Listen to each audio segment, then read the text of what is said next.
오늘 아침 말씀의 제목은 어떻게 지혜로운 삶을 살까입니다. 오늘 아침 전도서 10장 말씀에서 솔로몬은 짧은 말로 여러 교훈들을 주고 있습니다. 여기 오늘 말씀 보면 함정을 파는 자는 거기에 빠질 것이요, 또 돌들을 떠내는 자는 그로 말미암아 상할 것이요, 또 철 연장이 무너졌을 때는 나를 갈지 아니하면 힘이 더 드느니라.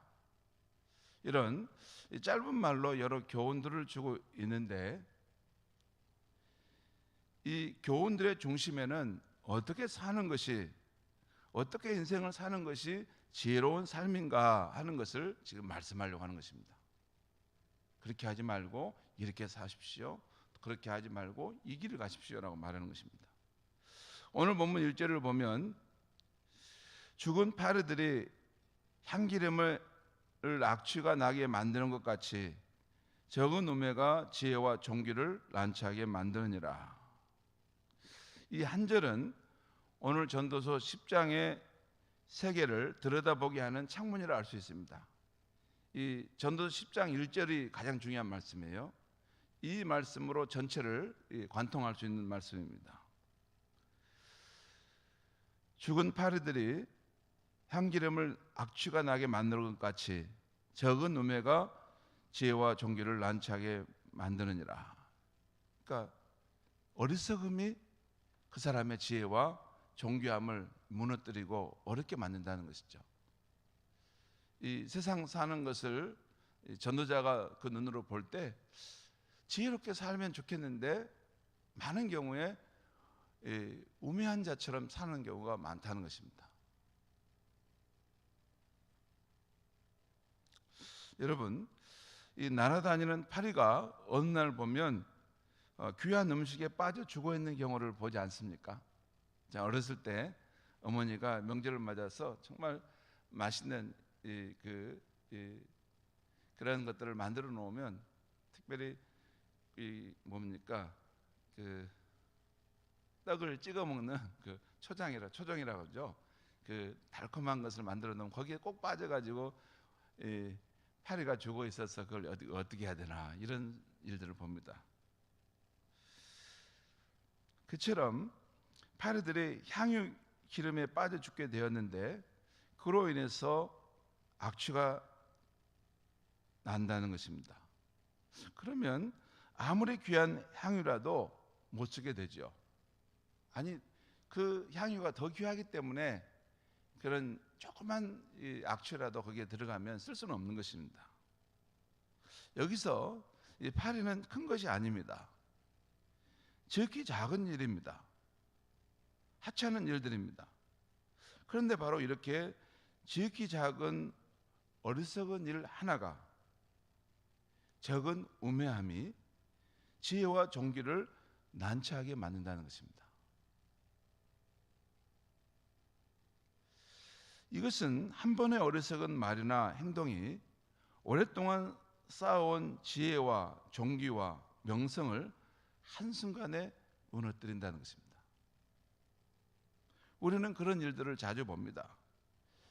성경에 이 다윗 왕도 눈앞에 보이는 바세바라는 여인에게 이 유혹을 받게 되자 평생 후회할 일을 하게 됩니다. 신실했던 유다의 여호사밧 왕이 아합과 이세벨 가문과 혼인하는 길을 선택한 거예요. 아무래도 북이스라엘과 함께 손을 잡는 것이 우리에게 유익하겠다 해서 그 아합 가문의 그런 혼인의 줄을 댄 것입니다. 그런데 그로 인해서 그 유다의 여호사밧 왕이 그 전에 참 신실했는데 이게 어리석은 행동들을 합니다. 아합을 도와서 무슨 이렇게 막 일을 도모하고 그래요. 그러다가 그가 하마터면 죽음을 맞이할 뻔 그런 위험스러운 상황이 있었습니다. 이것은 한 개인만이 아닙니다. 우리 공동체, 사회 전체에도 적용될 수 있는 말씀입니다. 한 사람의 실수가, 한 사람의 어리석은 행동이 사회 구성원 전체를 무너뜨릴 수 있다는 것입니다.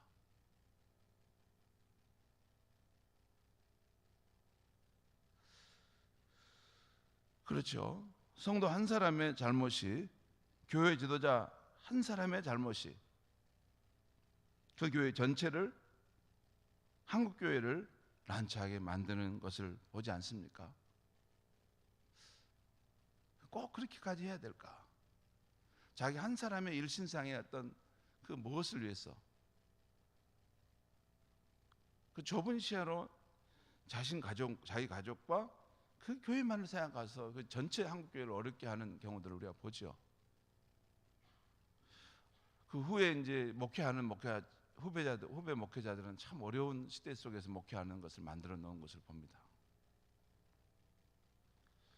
여기서 중요한 것은 그 일이 큰 일이 아니라는 것입니다. 사소한 것이고 하찮은 일로 여길 수 있는 일입니다. 그런데 안타까운 것은 이 세상에는 그렇게 하찮은 일, 적은 일로 자신의 명예와 존귀를 한순간에 무너뜨리게 되는 그런 모습들을 자주 본다는 것입니다.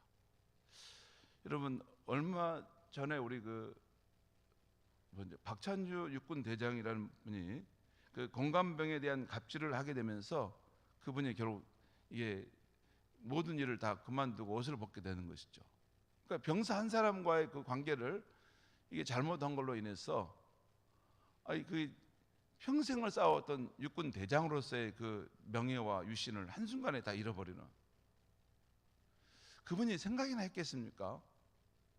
이 병사 1등병 정도 되는 이 사소한 일 하나 가지고 그 사람하고 내가 얽혀서 내 인생이 이렇게 지금까지 쌓아왔던 모든 명예와 영광과 이런 것이 한순간에 바닥으로 곤두박질 치워버리는구나, 그런 생각 해보겠습니까? 그렇게 생각해 보면 정말 이 세상에 이 일이라는 것은 아무리 하찮은 일, 작은 일이라도, 또 내 눈에는 작은 사람으로 보이는 그런 사람일지라도 함부로 대할 수는 없는 것입니다. 그 일의 사안이 내 인생의 운명과 이 공동체에 어떤 영향을 미칠지는 모르기 때문입니다. 지혜로운 사람은 항상 경계하는 마음이 있죠. 깨어 있습니다. 아무튼 오늘 솔로몬의 눈에 비친 세상은 바로 이렇게 우매한 자들 때문에 살기 힘든 세상이 된다는 것입니다. 그런 이야기예요. 특별히 지도자가 우매하다는 것은 한자어가 찾아보면 어리석고 사리에 어둡다는 것입니다. 사리에 어둡다는 것은 그 일이나 어떤 상황에 대한 판단이 어둡다는 것이에요.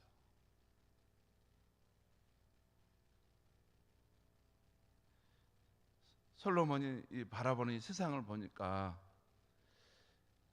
우매한 자들 때문에 세상에 살기 힘든 세상이 되어간다는 것입니다. 여기 보면 3절에 이런 말씀이 있어요.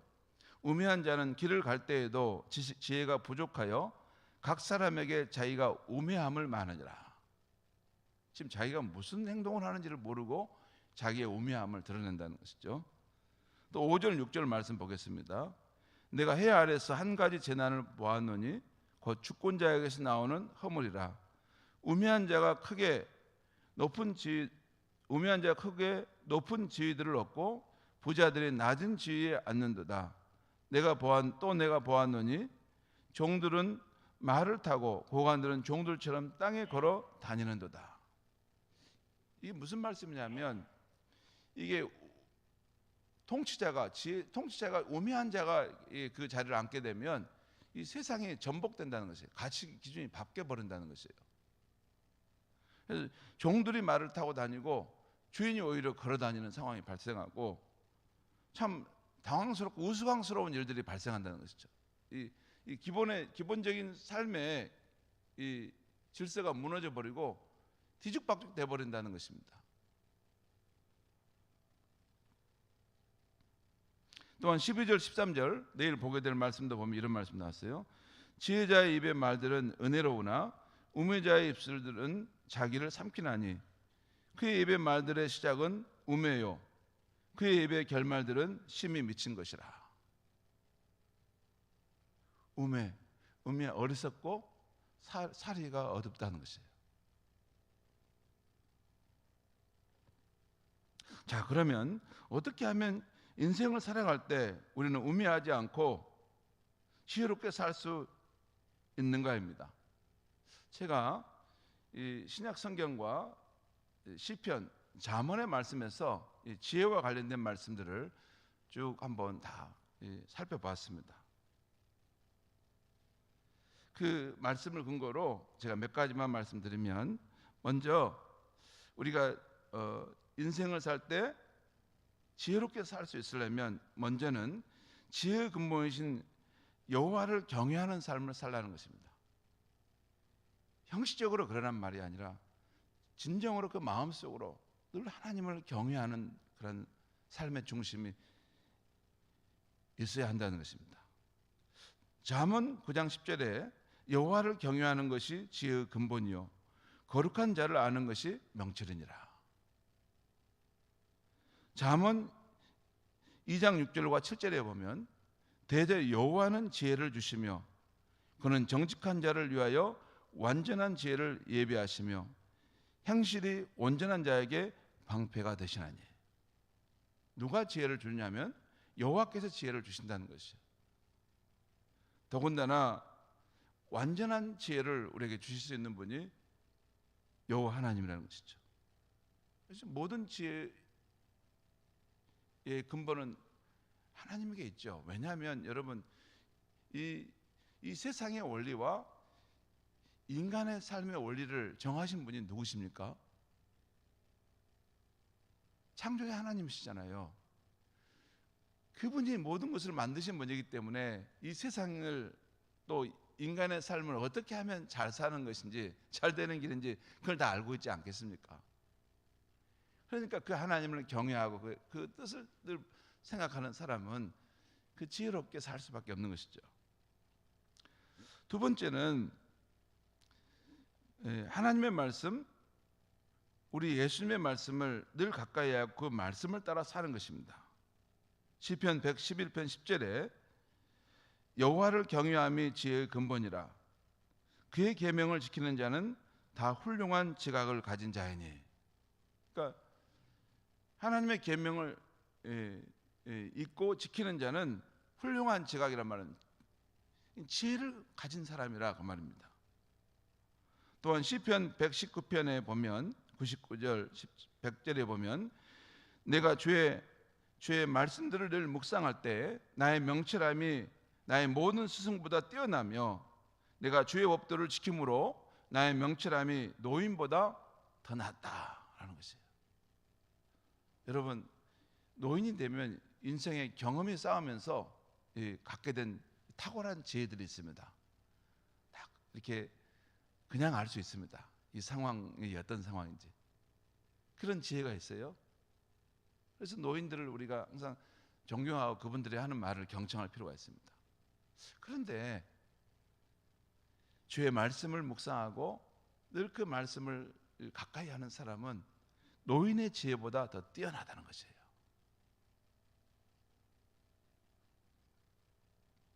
노인도 이렇게 경험을 통해 배워가지 않습니까? 그런데 하나님을 경외하고 그 말씀을 이렇게 늘 사모하게 되면 하나님으로부터 직접적인 지혜를 공급받는다는 것이죠.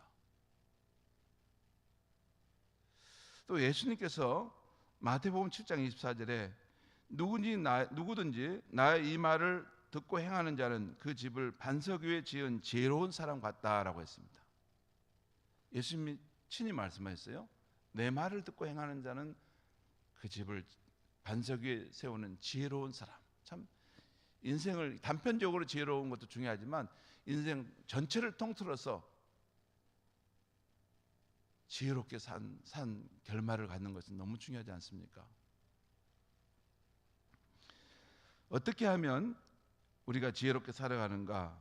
지혜의 근본이신 여호와를 경외하는 것이고 또 하나님의 말씀, 예수 그리스도의 말씀을 가까이 하고 그 말씀을 따라 사는 것이고 또 하나는 늘 성령을 인정하고 성령의 인도함을 받는 것입니다.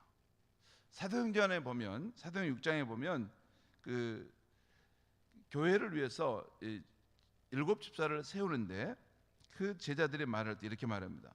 형제들아, 너희 가운데서 성령과 지혜가 충만하여 칭찬받는 사람을 세우라라는 말입니다.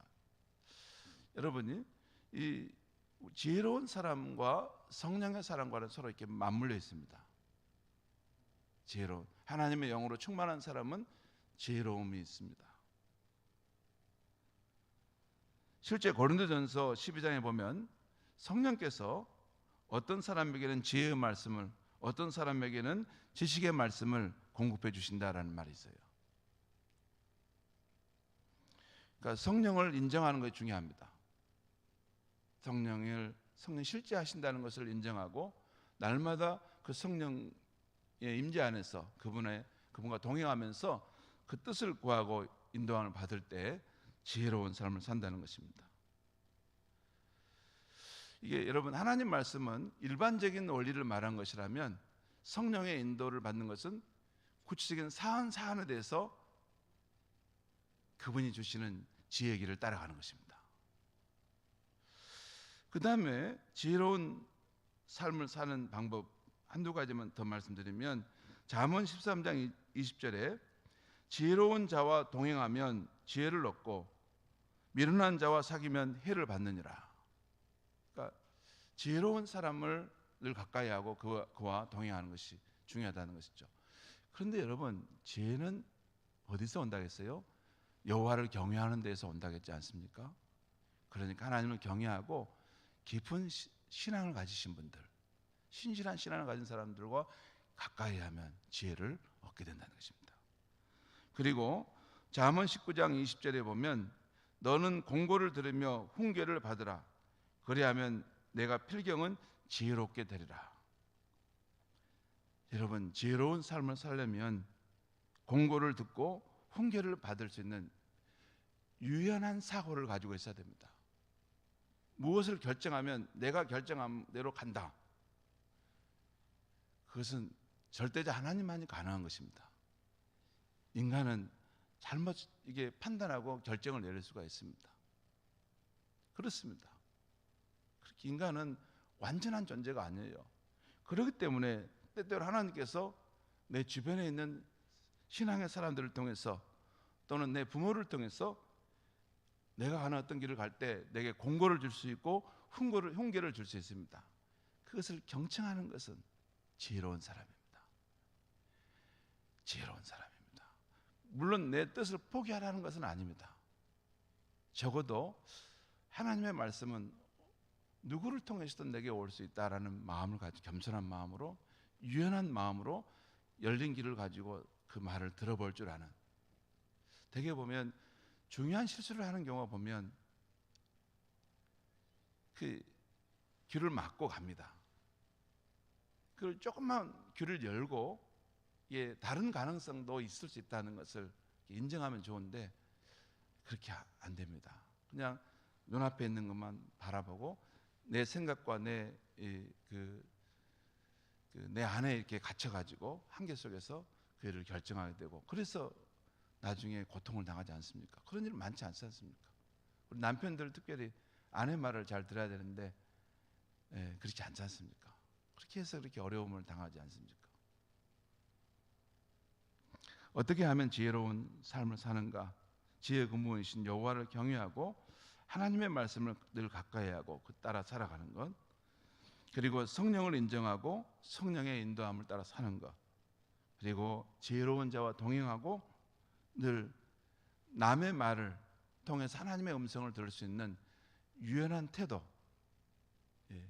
그런 태도를 가지고 살면 우리가 이 세상을 분명 이 어려운 세상이지만 지혜의 삶을 살아가게 될 줄 믿습니다. 기도하겠습니다.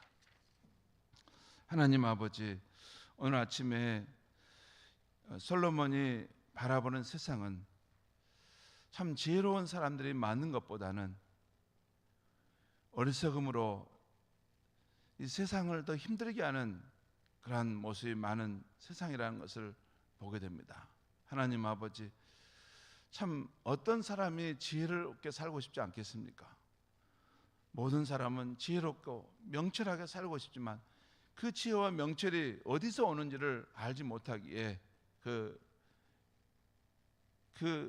곤란한 상황에 빠지고 거기서 헤매서 나오지 못합니다. 하나님, 오늘 주신 말씀을 따라 여호와를 경외함으로 또 하나님의 말씀을 매일매일 늘 가까이 하고 이 말씀의 터 위에 내 자신을 세워감으로 또한 성령을 인정하고 의지함으로 지혜로운 삶을 살게 하여 주시옵소서. 우리의 인생이 살아갈 때 우리가 세월이 지나면 귀를 막고 듣지는 않는데 하나님, 우리가 생을 다하는 그날까지 우리의 마음이 유연할 수 있게 해주시고 우리의 사고가 경직되지 않게 하시고 유연할 수 있게 해주시옵소서. 내가 틀릴 수도 있고 내가 잘못 선택할 수도 있다는 것을 생각하고 하나님이 마지막 순간에 나를 일깨우실 때 그 음성이 들려올 수 있게 하여 주시옵소서. 예수님의 이름으로 기도하옵나이다. 아멘.